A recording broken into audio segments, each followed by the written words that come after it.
Hi friends, welcome to our channel. ഇന്ന് നമുക്ക് സിമ്പിളായിട്ടൊരു tomato rice ഉണ്ടാക്കിയാലോ. ചൂടായ പാനിലേക്ക് കുറച്ച് റിഫൈൻഡ് ഓയിലും നെയ്യും ഈക്വലായി ചേർക്കുക. നന്നായി ചൂടായതിനു ശേഷം കടുകിട്ട് പൊട്ടിക്കുക. കുറച്ച് കാഷ്യൂ നട്ട്സ് ചേർക്കുക. ഇതിൻ്റെ കൂടെ കടലപ്പരിപ്പും ഉഴുന്നുപരിപ്പും ഒക്കെ ചേർക്കാവുന്നതാണ്. ഞാനിവിടെ അത് സ്കിപ്പ് ചെയ്യുകയാണ്. കാഷ്യൂ നട്ട്സ് ഒരു ലൈറ്റ് ബ്രൗൺ നിറം ആകുന്നവരെ ഇളക്കുക. ഇതിലേക്ക് ക്രഷ് ചെയ്തിരിക്കുന്ന ഇഞ്ചി ചേർക്കുക. ക്രഷ് ചെയ്താൽ മാത്രം മതി, പേസ്റ്റ് ആക്കണ്ട. ഇഞ്ചിയുടെ പച്ചക്കുത്തൽ മാറുന്നവരെ നന്നായി ഇളക്കുക. ഇതിലേക്ക് ഒരു 4 പച്ചമുളക് അരിഞ്ഞത് ചേർക്കുക. പച്ചമുളകിൻ്റെ എണ്ണം കൂട്ടാവുന്നതും കുറയ്ക്കാവുന്നതാണ് നിങ്ങളുടെ എരിവിനനുസരിച്ച്. നന്നായി വഴറ്റുക. ഇതിലേക്ക് ഒരു വലിയ സവാള അരിഞ്ഞത് ചേർത്ത് കൊടുക്കാം. ഇത് നന്നായി വഴണ്ട് വന്നതിന് ശേഷം 2 വലിയ പഴുത്ത തക്കാളി അരിഞ്ഞത് ചേർത്ത് കൊടുക്കാം.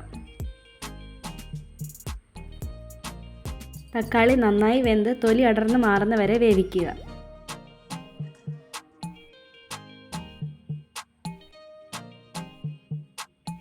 ഇതിലേക്ക് ആവശ്യമായിട്ടുള്ള ഉപ്പിട്ട് കൊടുക്കാം.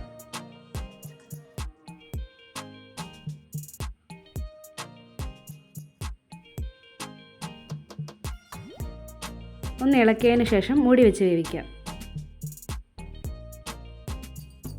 കണ്ടോ, പാകത്തിന് അത് വെന്ത് വന്നിട്ടുണ്ട്. ഇതിലേക്ക് നമുക്ക് ആവശ്യമായിട്ടുള്ള കാശ്മീരി ചില്ലി പൗഡർ ഇട്ട് കൊടുക്കാം. കുറച്ച് കായപ്പൊടി,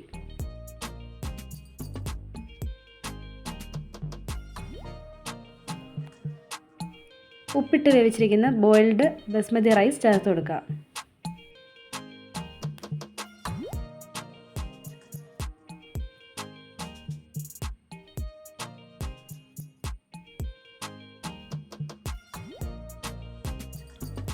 നന്നായി മിക്സ് ആകുന്നവരെ ഇളക്കി കൊടുക്കുക.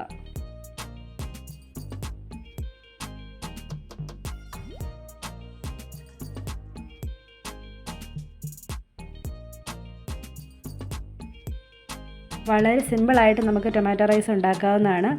ഇതിൻ്റെ കൂടെ അച്ചാറും പപ്പടവും കൂടെ ഉണ്ടെങ്കിൽ അടിപൊളിയായിരിക്കും. അപ്പം എല്ലാവരും ടൊമാറ്റോ റൈസ് ട്രൈ ചെയ്ത് നോക്കിയിട്ട് ഫീഡ്ബാക്ക് അറിയിക്കേണ്ടതാണ്. ഗാർണിഷ് ചെയ്യാനായി കുറച്ച് മല്ലിയിലയും കൂടെ ഇട്ട് കൊടുക്കാം.